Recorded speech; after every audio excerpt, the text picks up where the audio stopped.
إن الحمد لله نحمده ونستعينه ونستغفره ونعوذ بالله من شرور أنفسنا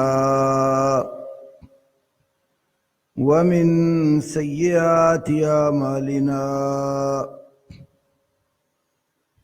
من يهده الله فلا مضل له ومن يضلل فلا هادي له وأشهد أن لا إله إلا الله وحده لا شريك له وأشهد أن محمدا عبده ورسوله أما بعد فأعوذ بالله السميع العليم من الشيطان الرجيم من همزه ونفخه ونفسه بسم الله الرحمن الرحيم وقاتلوا في سبيل الله الذين يقاتلونكم ولا تعتدوا إن الله لا يحب المعتدين واقتلوهم حيث ثقفتموهم وأخرجوهم من حيث أخرجوكم والفتنة أشد من القتل ولا تقاتلوهم عند المسجد الحرام حتى يقاتلوكم فيه فإن قاتلوكم فاقتلوهم كذلك جزاء الكافرين فإن انتهوا فإن الله غفور رحيم وقاتلوهم حتى لا تكون فتنة ويكون الدين لله فإن انتهوا فلا عدوان إلا على الظالمين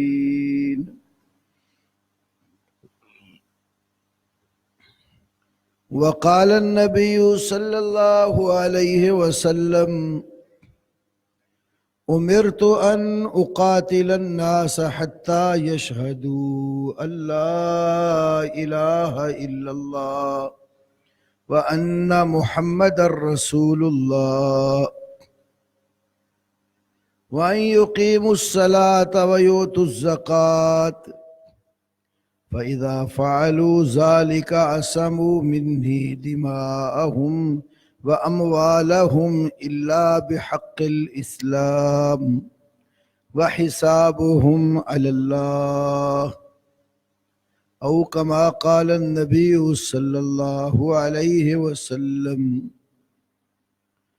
رب اشرح لي صدري ويسر لي أمري واحلل عقدة من لساني يفقه قولي اللهم صل على محمد وعلى آل محمد كما صليت على إبراهيم وعلى آل إبراهيم إنك حميد مجيد اللهم بارك على محمد وعلى آل محمد كما باركت على إبراهيم وعلى آل إبراهيم إنك حميد مجيد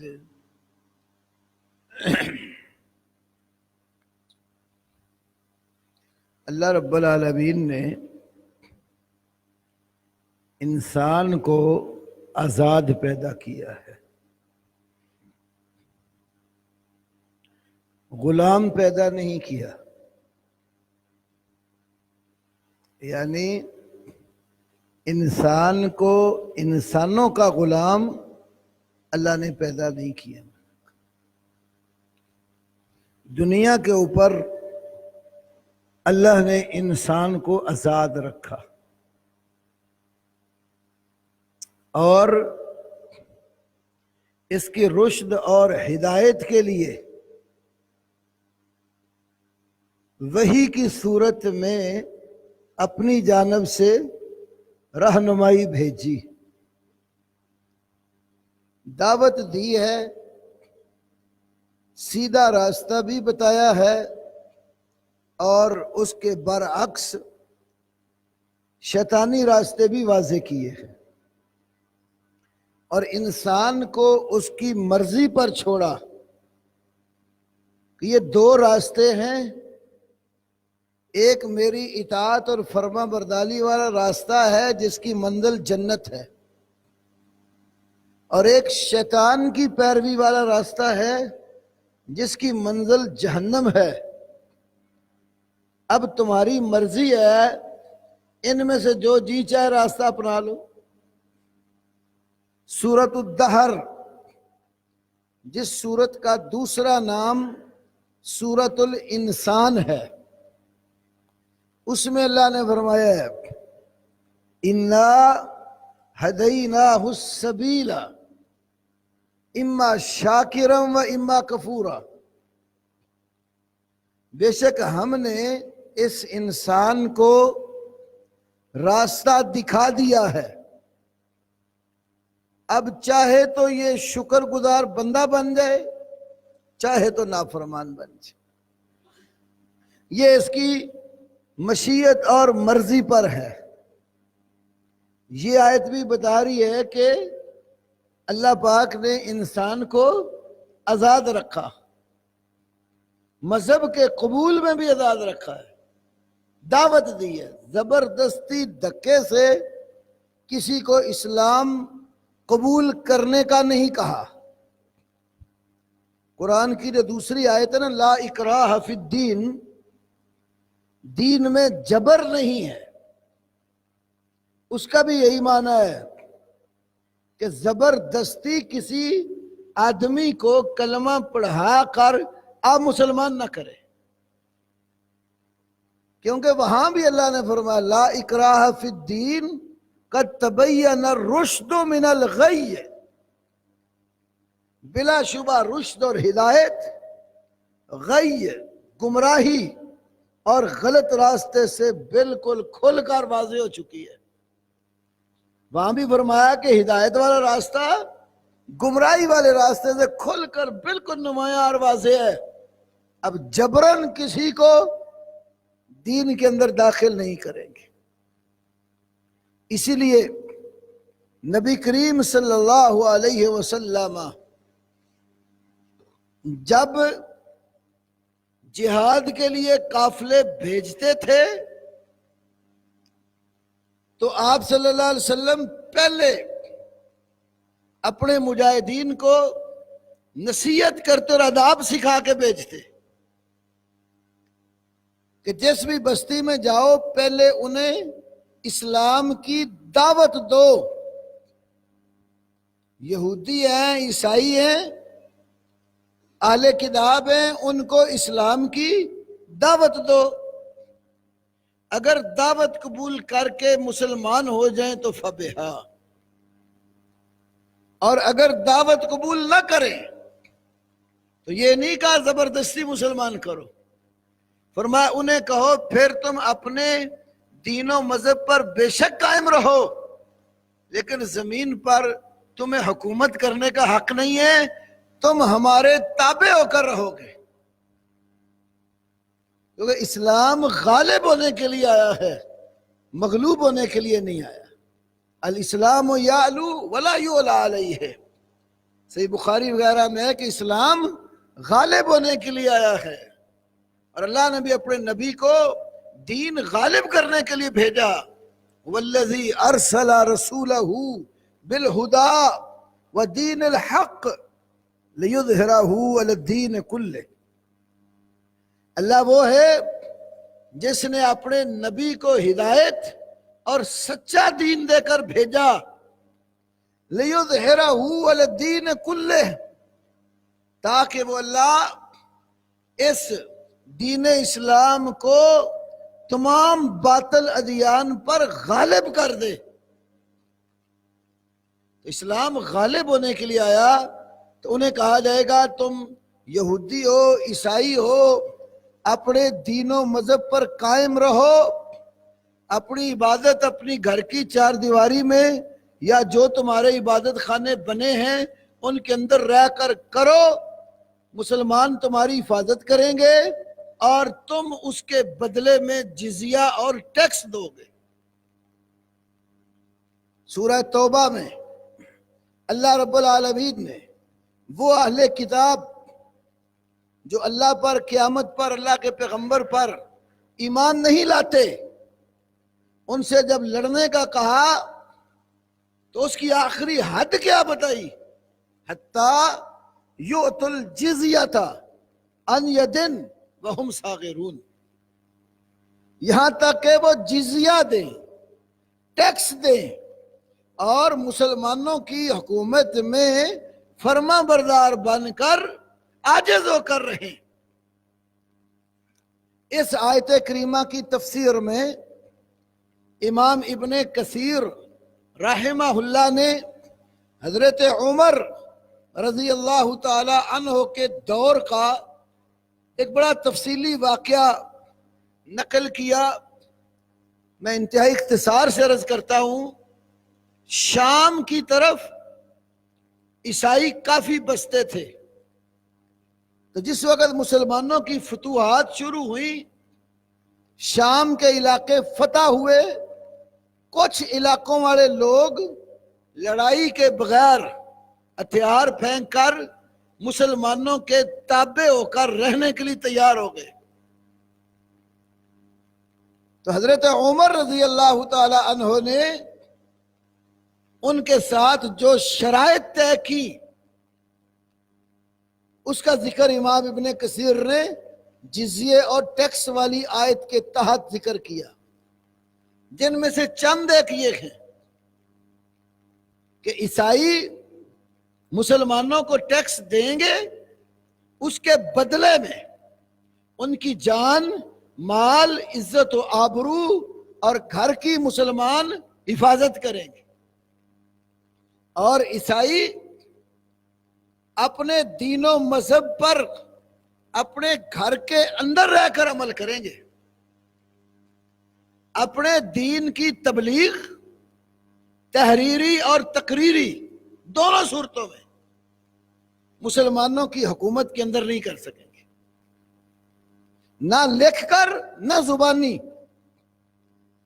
اور عیسائی اپنے دروازے مسلمانوں کے لیے کھلے رکھیں گے، کوئی مسلمان مہمان آ جاتا ہے اس خطے اور علاقے میں جہاں عیسائی بستے ہیں تو ان کے اوپر اس مسلمان مہمان کی قدر و منزلت اور خدمت کرنا لازم ہوگی، کیونکہ وہ تابع ہو کر رہنے والی قوم ہے۔ اور اسی طرح کوئی عیسائی گھوڑے پر سوار ہو کر تلوار میان سے باہر نکال کر مسلمانوں کی حکومت میں گھوم نہیں سکے گا، اور عیسائیوں کے جو عبادت خانے ہیں وہ ہم ابھی گرائیں گے نہیں، جس طرح ان کا عبادت خانہ ہے جب تک وہ قائم ہے اس کے اندر رہ کر عبادت کریں، اس کو مرمت کرنے یا نیا تعمیر کرنے کی اجازت نہیں ہوگی۔ آپ ذرا غور کریں، آج مسلمان اس کے برعکس ہے، بالکل الٹ۔ عیسائی، یہودی، کوئی چٹی چمڑی والا انگریز ملک میں آ جائے، مسلمانوں کسی خطے ملک میں بھی، صرف پاکستان کی بات نہیں کرتا، ہم اس کے لیے گارڈ فراہم کرتے ہیں، حفاظتی دستے اس کو دیتے ہیں، اور پھر عیسائی مسلمانوں کی حکومتوں میں رہ کر کھلے عام اپنی تبلیغ کرتے ہیں. یہ لاہور میں آپ دیکھیں بائبل سوسائٹیاں ہیں نا، انارکلی چلے جائیں، پرانی انارکلی میں ان کا بڑا دفتر ہے. بائبل اور اس طرح اپنی کئی کتابیں وہ ملک میں چھاپ کر مسلمانوں میں فری تقسیم کرتے ہیں. ایڈ ساری ان کو دوسرے ممالک دیتے ہیں. جتنی اہم جگہ ہیں ان پر عیسائیوں کا قبضہ ہے. جی پی او کے بعد دیکھ لیں، ہائی کورٹ کے بعد دیکھ لیں، ریلوے اسٹیشن کے بعد دیکھ لیں، جتنی عام جگہ ہیں اس کے پاس ان کے ادارے کام کر رہے، سکول کام کر رہے، عیسائی مشنریز کام کر رہی، بلکہ مسلمانوں کے کئی بچے عیسائیوں کے سکول میں پڑھ رہے. انگریزی بڑی اچھی ہوتی ہے، وہ انگریزی سکھاتے سکھاتے اس کو اسلام سے بیدار کر لیتے. تو حضرت عمر کے دور میں ایسا نہیں تھا. پھر جزیہ اور ٹیکس عیسائی دیتے تھے، یہودی دیتے تھے، اور آج جزیہ اور ٹیکس مسلمان دے رہا. مسلمان کا نظام تو نظام زکوٰۃ ہے. اسلام کے ارکان میں سے ایک رکن زکوٰۃ ہے. مسلمان حاکم کا فریضہ ہے اپنے ماتحت بسنے والے مالدار لوگ جن پر زکوٰۃ فرض ہے ان کے مال کا حساب کر کے زکوٰۃ وصول کرے. اور اللہ نے کوئی زکوٰۃ کا نصاب جو لینے والا مال ہے کوئی زیادہ فیصد نہیں رکھا، 2.5%.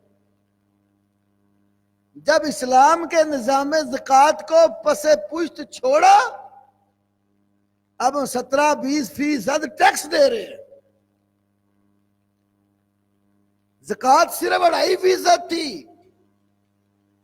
اسلام پر عمل ہوتا، نظام زکوٰۃ نافذ ہوتا، ہمیں دنیا سے قرضے لینے کی بھی حد نہیں تھی. پھر اس کے ساتھ یہ جو جہاد فی سبیل اللہ کا اسلام کا نظام ہے جس کے ذریعے غنیمتوں کے مال آتے ہیں یا ٹیکس کفار سے وصول کیا جاتا ہے، یہ نافذ ہوتا تو بڑے سکون کے ساتھ اسلامی حکومت چلتی ہے. بہرحال آپ غور کریں، بات میں نے یہ شروع کی کہ جبراً یہودی یا عیسائی کو اسلام میں داخل نہیں کیا، بلکہ کہا مسلمان نہیں ہوتے چلو جزیہ دے دو، اسلامی حکومت کے اندر رہو، اپنے گھروں کے اندر اپنی عبادت کرو، تمہاری جان مال عزت آبرو کی مسلمان حفاظت کرے. اور اگر یہ بھی قبول نہیں ہے، تمہیں اکڑ کر ہی رہنا ہے، اللہ کی زمین پر بغاوت ہی کرنی ہے، پھر لڑنے کے لیے سیدھے ہو جاؤ. یہ آخری آپشن. میرے بھائیوں،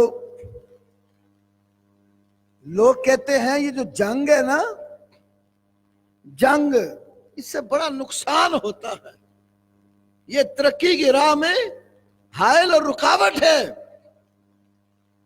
یہ بات ٹھیک ہے کہ دشمن سے ملاقات کرنے کی تمنا نہیں کرنی چاہیے.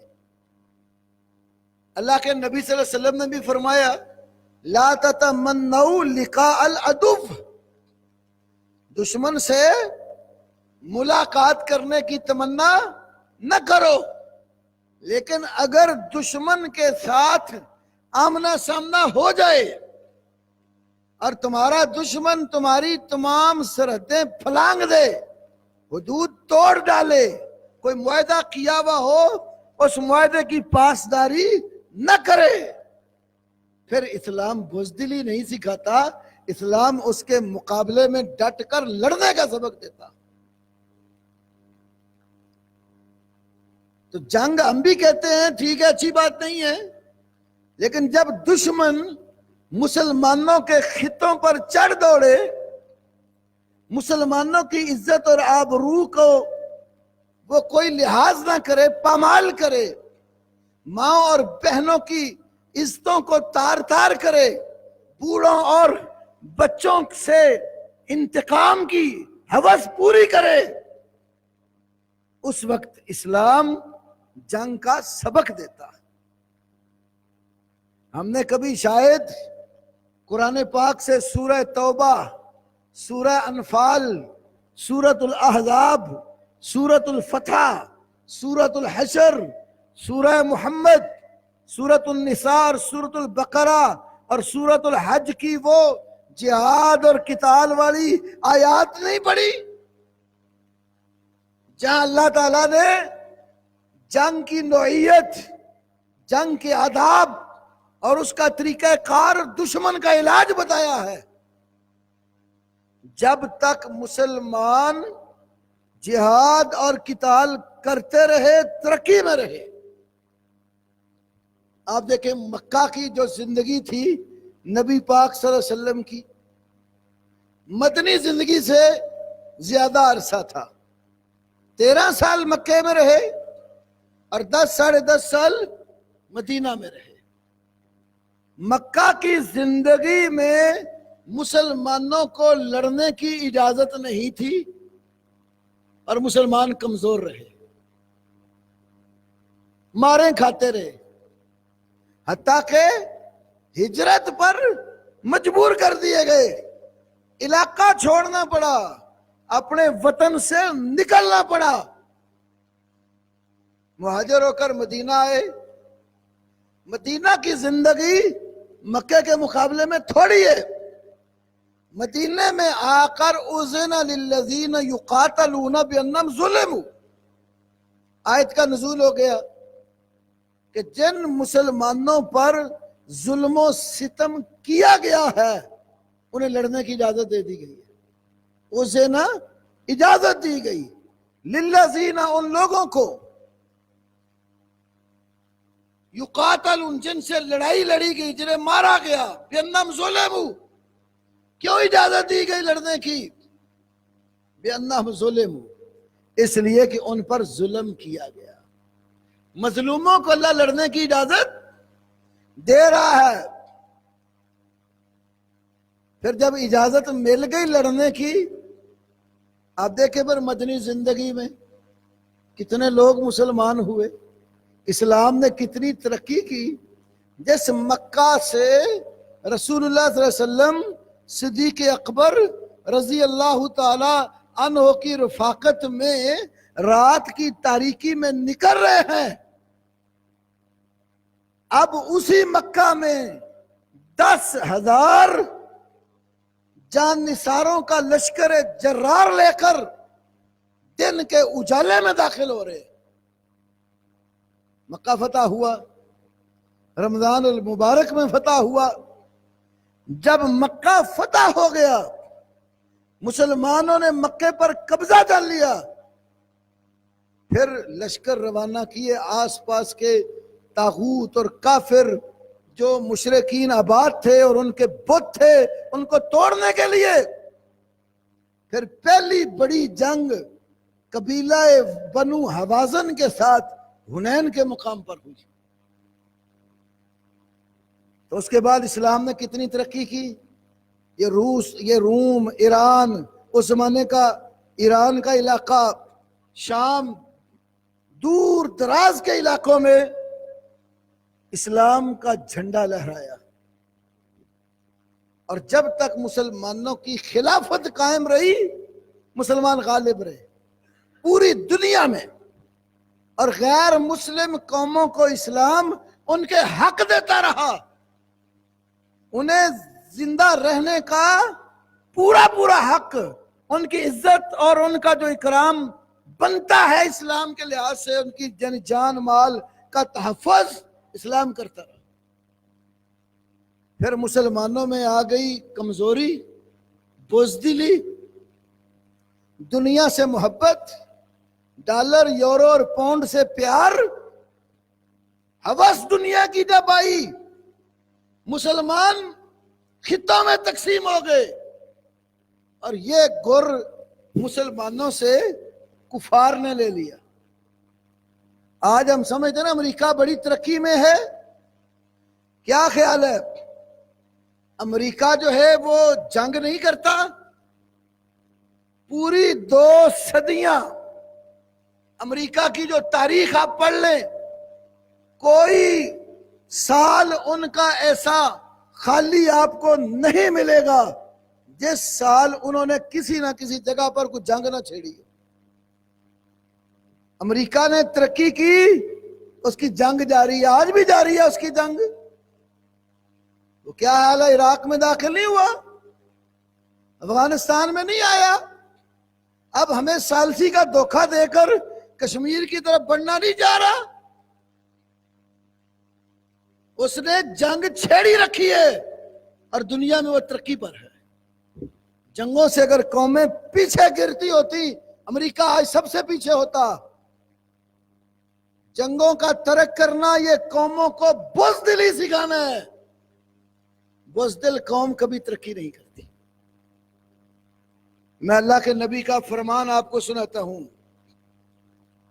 سنن نبی داؤد اور مسند احمد میں حدیث ہے، حضرت ثوبان رضی اللہ تعالیٰ عنہ رسول پاک صلی اللہ علیہ وسلم کا یہ فرمان بیان کرتے ہیں، فرمایا ایک وقت ایسا آئے گا تداعی علیکم الامم کما تداعی العاقلۃ للقصعۃ، جیسے کھانا کھانے والے لوگ کھانے کے برتنوں پر ٹوٹ پڑتے ہیں، ایک دور ایسا آئے گا پوری دنیا کی کافر قوتیں تمہارے اوپر ٹوٹ پڑے گی۔ اور یہ تو ہم آئے روز دیکھتے ہیں، کوئی شادی کا فنکشن ہو، کوئی ویسے دعوت ہو، کھانا جب لگا کر چھوڑ دیا جاتا ہے بھئی اپنا اپنا اٹھا لو، پھر آپ دیکھیں کس طرح کھانے پر لوگ ٹوٹتے ہیں۔ خواہ کوئی پڑھا لکھا ہے، خواہ کوئی جاہل ہے، کسی فنکشن میں آپ دیکھ لیں، ہاں یہی حال ہوتے ہے۔ جب کھانا لگا دیا جاتا ہے، بلایا جاتا ہے گروہ کو آ جاؤ، ہر کوئی بھاگ بھاگ کے اپنے حصے کا کھانا لینے کی پہلے کوشش کرتا۔ ایسے ہی فرمایا کافر مسلمانوں کو کھانے کے لیے ان پر ٹوٹ پڑیں گے۔ صحابہ نے پوچھا یا رسول اللہ صلی اللہ علیہ وسلم انحن بقلۃ یومئذ، اور جس دن کافر قوتیں مسلمانوں پر ٹوٹ پڑیں گی کیا ہماری تعداد تھوڑی ہوگی؟ آپ نے کہا نہیں، بل انتم کثیرون، تمہاری تعداد تھوڑی نہیں ہوگی بلکہ تم بہت زیادہ ہوں گے، تعداد کی طرح سے کمی نہیں ہوگی۔ آج آپ دیکھیں پوری دنیا میں ٹوٹل ممالک کی تعداد 195 ہے، اور ان میں 60 سے کچھ اوپر مسلمانوں کے ملک ہیں، اور مسلمانوں کے پاس بھی مادی اسباب وسائل ایٹم کی کمی نہیں ہے۔ دنیا میں اسباب میں سب سے بڑی طاقت اس وقت ایٹم ہی سمجھا جاتا ہے، تو مسلمانوں کے پاس ایٹم بھی موجود، بلکہ کافروں کے مقابلے میں کہا جاتا ہے زیادہ پاور والا موجود ہے۔ تو افرادی کمی بھی نہیں ہوگی، مادی کمی بھی نہیں ہوگی، بل انتم کثیرون، بلکہ تعداد میں تم بہت زیادہ ہوں گے۔ لیکن ہوگا کیا؟ کافر تمہارے اوپر ٹوٹ کیوں پڑیں گے؟ آپ نے فرمایا تمہارے اندر وہن پیدا ہو جائے گا۔ وہن، پوچھا گیا یا رسول اللہ فمل وہنو، یہ وہن کس بلا کا نام ہے؟ آپ نے فرمایا حب الدنیا و کراہیت الموت، 2 چیزوں کا نام وہن ہے۔ حب الدنیا، دنیا سے محبت، و کراہیت الموت، اور موت سے نفرت اور کراہت، مرنے کو دل نہیں کرے گا۔ دنیا سے پیار کرو گے کافر چڑھ دوڑیں گے۔ آج یہی حال ہے، کافر یہودی عیسائی اسرائیل میں ہوں، امریکہ میں ہوں، جہاں بھی ہیں جنگ میں ہیں، مسلمانوں کے اوپر حملہ کرنے میں، ان کی زمینیں ہتھیانے میں، ان کی عزت کا پردہ چاک کرنے میں آگے ہیں، اور مسلمان اپنی مدد کے لیے اللہ کی طرف دیکھنے کی بجائے انہی قاتلوں کو دیکھتے ہیں۔ عالمی دنیا احساس کرے کشمیر کے مسلمانوں کا، اقوام متحدہ کے آگے رونا شروع کر دیں۔ اقوام متحدہ تو یقیناً مسلمانوں کو دنیا سے ختم کرنے کے لیے بنائی گئی ہے۔ کبھی اقوام متحدہ نے مسلمانوں کے ظلم و ستم کے لیے کوئی آواز اٹھائی، کوئی عملی قدم کیا؟ ہاں، کافروں کا نقصان ہو اقوام متحدہ جاگ پڑتی ہے۔ انہی قاتلوں اور بھیڑیوں کے آگے ہم اپیل دائر کر رہے ہیں کہ آئیں آپ ہماری ثالثی بھی کریں اور ہمارے ساتھ کشمیریوں کی نصرت کے لیے آواز اٹھائیں۔ خالی آوازیں اٹھانے سے دشمن نہیں بھاگتا، خالی قراردادیں پیش کرنے سے مسلمانوں سے ظلم و ستم دور نہیں ہوگا۔ اپنے اندر سے دنیا کی محبت کھرچ ڈالو، موت سے محبت کرو، مرنے والی جگہ میں پہنچ کر موت کو تلاش کرنے والے لوگ پیدا ہوں، پھر مسلمان زندہ ہوتا ہے۔ ہم 72 سالوں سے کشمیریوں کے ساتھ کھڑے ہیں، کشمیری بوڑھے قتل ہو رہے، ہم ساتھ کھڑے ہیں، کشمیری ماؤں کی عزتیں تاتار ہو رہی، ہم ساتھ کھڑے ہیں، کشمیری بچوں اور جوانوں کی پیلٹ گنوں سے نظریں تباہ کی جا رہی، ہم ساتھ کھڑے ہیں۔ آج کشمیری ماؤں اور بہنوں کی عزتوں کا پردہ چاک کیا جا رہا ہے، عصمت دری ہو رہی، ہم کہتے ہیں ہم تمہارے ساتھ کھڑے ہیں۔ بھائی یہ ساتھ کھڑے ہیں، کسی نے کہا آپ زندہ کھڑے ہیں یا مردہ کھڑے ہیں؟ ساتھ کھڑا ہونا یہ نہیں ہے۔ فَإِنِ اسْتَنْصَرُوكُمْ فِي الدِّينِ فَعَلَيْكُمُ النَّصْرُ، اللہ کہتے ہیں اگر تمہارے مظلوم بھائی تم سے تمہارے دین میں مدد مانگے فَعَلَيْكُمُ النَّصْرُ، تمہارے اوپر ان کی مدد کرنا لازم ہے۔ اور کافر کا علاج قراردادیں نہیں ہے، کافر کا علاج اقوام متحدہ میں رونا نہیں ہے، کافر کا علاج مسلمانوں کا سفیر بن کے ملک در بدر پھرنا نہیں ہے۔ اللہ نے ایسے لڑنے والے کافروں کا علاج قرآن میں بتایا ہے۔ میں نے پچھلے دنوں ہمارے صدر صاحب کا کشمیر کے حوالے سے ایک بیان تھا، ٹویٹ، اس پر میں نے لکھا، میں نے کہا محترم صدر صاحب، خالی قراردادیں پیش کرنے سے اور گھر میں بیٹھ کر آزادی کا جھنڈا لہرانے سے کیا کشمیریوں کی داد رسی ہوگی؟ ان کے ظلم و ستم میں کمی آئے گی؟ اقتدار کا گھوڑا اور لگام اللہ نے آپ کے ہاتھ میں دی ہے، آپ پاکستان کے صدر ہیں، یہ اقتدار اللہ نے آپ کو سونپا ہے، آپ پر کشمیری مسلمانوں کی مدد فرض ہے، آپ قرآن پڑھ کے اس کا علاج کیوں نہیں کرتے؟ آپ جسمانی ڈاکٹر دانتوں کے تو ہیں ہی، ذرا روح کے ڈاکٹر بھی بننے کی کوشش کرو، قرآن پڑھو، قرآن علاج بتاتا ہے اس کا۔ آج بھی اپنے خطبے کی نسبت سے پیغام دیتا ہوں، سورۃ البقرہ آیت نمبر 191، اللہ رب العالمین نے فرمایا وَاقْتُلُوهُمْ حَيْثُ ثَقِفْتُمُوهُمْ، ان مشرکوں کو جہاں بھی تم پالو وَاقْتُلُوهُمْ، قتل کرو، وَأَخْرِجُوهُمْ من حیث اخرجوکم، جن خطوں اور علاقوں سے ان کافروں نے تمہیں نکالا، ان خطوں سے ان کافروں کو نکالو.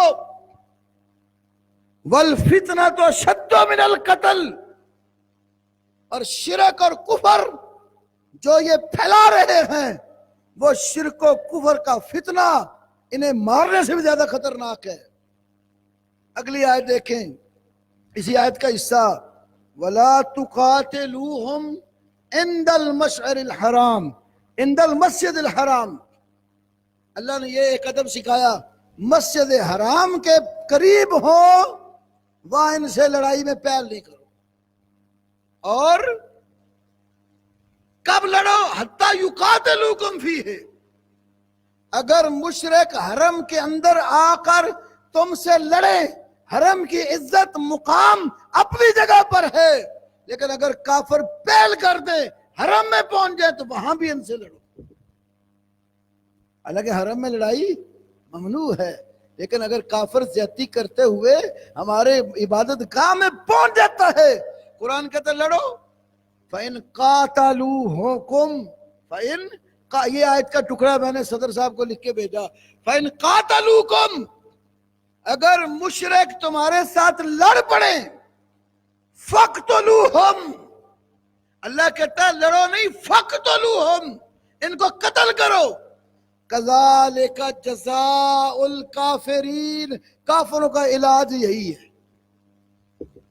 کافروں کا علاج قرار دادیں نہیں ہے، کافروں کا علاج عالمی گنڈوں اور قاتلوں کے پاس درخواستیں لے کر جانا نہیں ہے. کافروں کا علاج ان کے ساتھ سفارتی تعلقات جو ہیں بڑھانا نہیں ہے.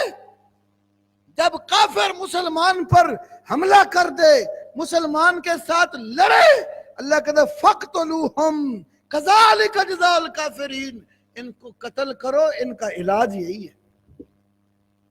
اس لیے ہمارے بھائی کہا کرتے تھے ہندو کا علاج قرار داد مذمت نہیں ہے، ہندو کا علاج قرار داد مذمت نہیں ہے، بلکہ ہندو کا علاج مرمت ہے. آپ دیکھیں آج کتنی ایسی خبریں سوشل میڈیا پر ہیں، بندہ 1-2 منٹ وہ ویڈیو دیکھ نہیں سکتا جو مسلمان ماں اور بہنوں کے ساتھ سلوک ہو رہے. اور ہمارے پاس اقتدار بھی موجود، فوج بھی موجود، اور قوم ہماری اپنی فوج کے ساتھ مل کر کندھے سے کندھا ملا کر بلکہ آگے بڑھ کر لڑنے کو تیار.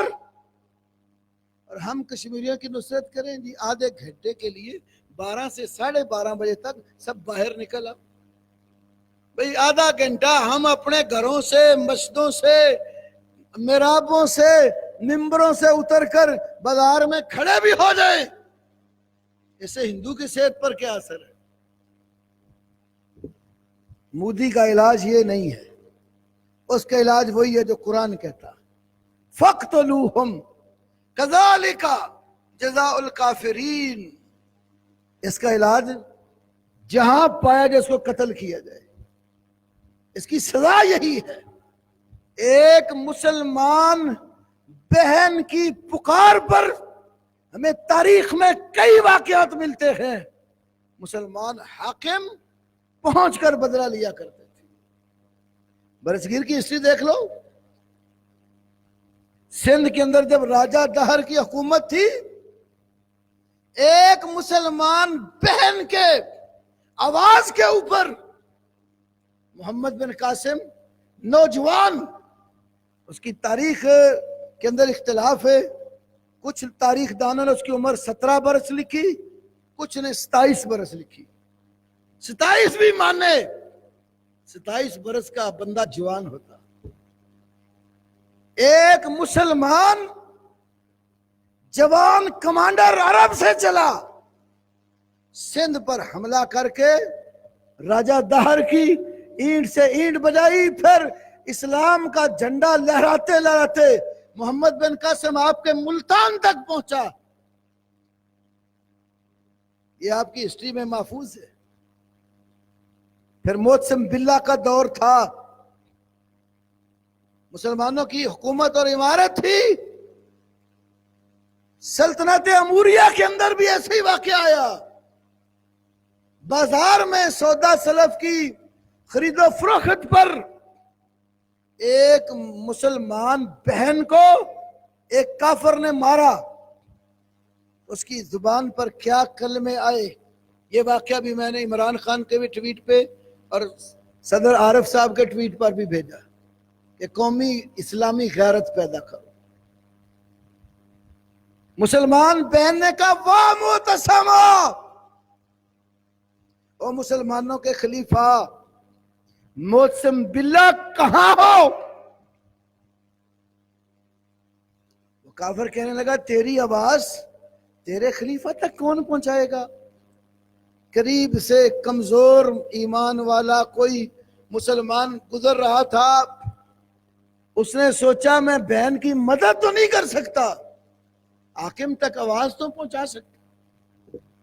اس نے وہ خبر مسلمان حاکم معتصم باللہ کو پہنچائی. پھر اس نے قرارداد نہیں لکھی، سفیر نہیں دوڑائے، دنیا والوں کو مدد کے لیے نہیں پکارا، لشکر تیار کیا، لشکر، اور اموریہ کی سلطنت پر چڑھائی کر دی اور اس کی اینٹ سے اینٹ بجا کر آواز دی وہ میری مسلمان مظلوم بہن کہاں ہے جس پر کافر نے زیادتی کی، اور اس کو کٹہرے میں بلا کر اس کے سامنے اس شخص کو سزا دی جس نے اس کی عزت پہ حملہ کیا. اسلامی ہسٹری میں بے شمار واقعات ہیں. آج ایک بہن نہیں، سینکڑوں مائیں بہنیں بوڑھے بچے کشمیر میں، فلسطین میں، برما میں بلک بلک کر مسلمان حاکموں کے دروں پر دستک دے رہے ہیں کہ مسلمانوں تم کہاں ہماری مدد کے لیے. اور ہمارے حاکموں کو لاشوں کے اوپر سوائے سیاست کرنے کے اور کچھ آتا بھی نہیں. اللہ پاک کے فضل و کرم سے آج اگر ہمارا حاکم جہاد فی سبیل اللہ کا اعلان کر دے، فوج پیچھے رہ جائے گی، قوم اس سے آگے نکل کر لڑنے والی ہوگی. صرف قوموں کو قائد لیڈ کرتے ہیں، قوموں میں دلیری ان کے حکام پیدا کرتے ہیں، اور بزدل قوم کی کوئی زندگی نہیں ہے. بزدل قوموں کو مظاہرے سکھائے جاتے. ایک عرب نے مجھے ایک حکایت سینڈ کی، یہ جو مظاہرے کرتے ہیں نا قوم اندر، ہمارے مسلمان بھائی بہنیں مظلوم اور ہم بس مظاہرے کر رہے، قراردادیں. حکایت مجھے سینڈ کی ایک عرب نے، کہتے ہیں کہ بکریاں چرانے والا ایک چرواہا تھا. اس چرواہے نے اپنی بکریوں کو بھیڑیوں سے محفوظ کرنے کے لیے باڑے میں لا کر بند کر دیا اور بڑی بڑی باڑ لگا دی تاکہ بکریاں باڑے سے باہر نہ نکلیں اور بھیڑیوں کے ہاتھیں نہ چڑھیں. اب بھیڑیوں نے دیکھا بھی ہمارا شکار تو باڑے کے اندر بند اور بڑی بڑی باڑ لگ گئی ہے، ہم اپنا شکار کیسے کریں؟ اور وہ خونخوار بھیڑیے پھر آزادی نسواں کے حقوق والے جیسے کرتے ہیں. وہ ان بھیڑیوں کے، ان بکریوں کے خیر خواہ اور ہمدرد بن کر باڑے کے باہر دھرنا دے کر بیٹھ گئے. دھرنا دیا اور آواز بلند کی کہ یہ بکریاں مظلوم ہیں، ان کو آزادی دیں، یہ بھی آزادی سے اپنی زندگی گزار سکیں. بڑا شور و غل کیا اور بکریوں نے سمجھ لیا کہ یہ مظاہرہ کرنے والے لوگ یہ ہمارے بڑے ہمدرد ہیں اور چرواہا ہمارا ظالم ہے. تو بکریوں نے کیا کیا ان مظاہرہ کرنے والوں کی آواز کو اپنے لیے ہمدردی سمجھا اور اچھل کود کر کے باڑے کی باڑ توڑی اور بھاگ نکلی۔ جب صحراؤں میں اور جنگلوں میں بھاگ نکلی، اب بھیڑیوں نے پھر سمجھا کہ ہمارا شکار آزاد ہو گیا ہے، انہوں نے بھیڑیوں بکریوں پر جا کر صحراؤں میں حملے کر کے چیر پھاڑ کر دیا۔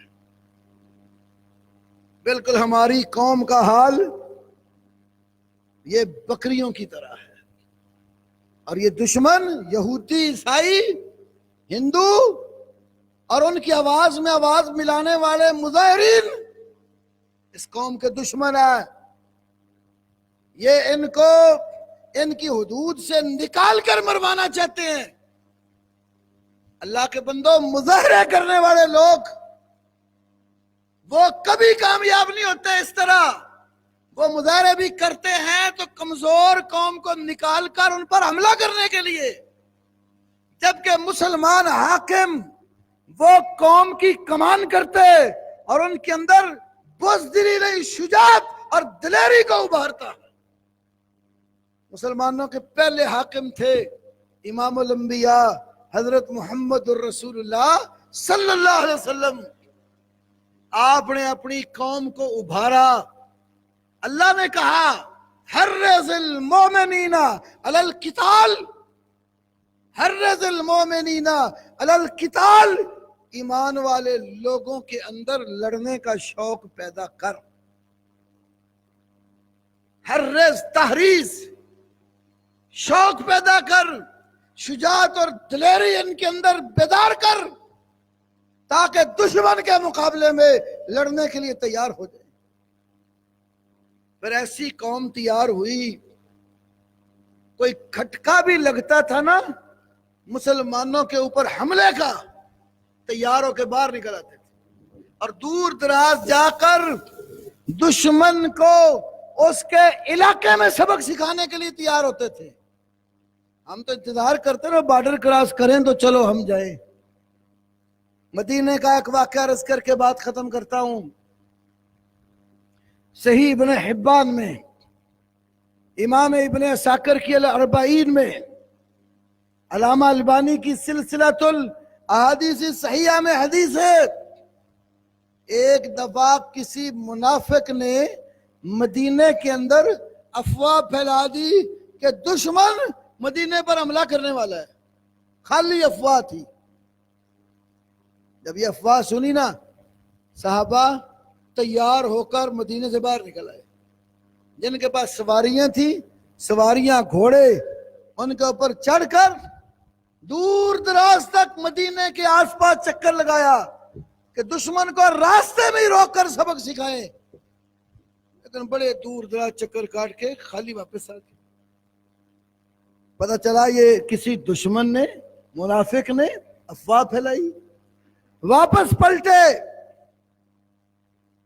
مدینے کے باہر کھڑے ایک محدث رسول، رسول اللہ کی بے شمار حدیث کو سینے میں ضبط کرنے والے صحابی ابو ہریرہ رضی اللہ عنہ پہرا دے رہے ہیں، مدینے کا پہرا دے رہے ہیں۔ پوچھنے والے نے پوچھا ابو ہریرہ یہاں کیوں کھڑے ہو؟ سواری نہیں تھی، سامان نہیں تھا، دور جانے کا تو کیا سمجھا چلو یہاں باہر کھڑا ہو کر اپنے ملک کا، اپنے شہر کا، اپنے رسول کے مدینہ کا تحفظ کرنے کے لیے پہرا دیتا ہوں۔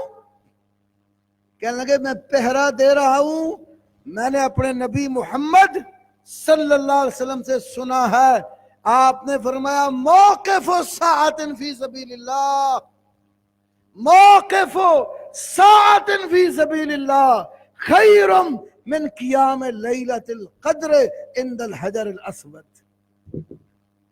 اللہ کی راہ میں نکل کر مسلمانوں کے سرحد پر ایک ساعہ، آج کے دور میں تو ساعت کا معنی گھنٹہ ہے، ویسے پرانے ترجمے میں ایک گھڑی پہرا دینا شب قدر کو حجر اسود کے پاس کعبے میں کھڑے ہو کر عبادت کرنے سے بھی بہتر ہے۔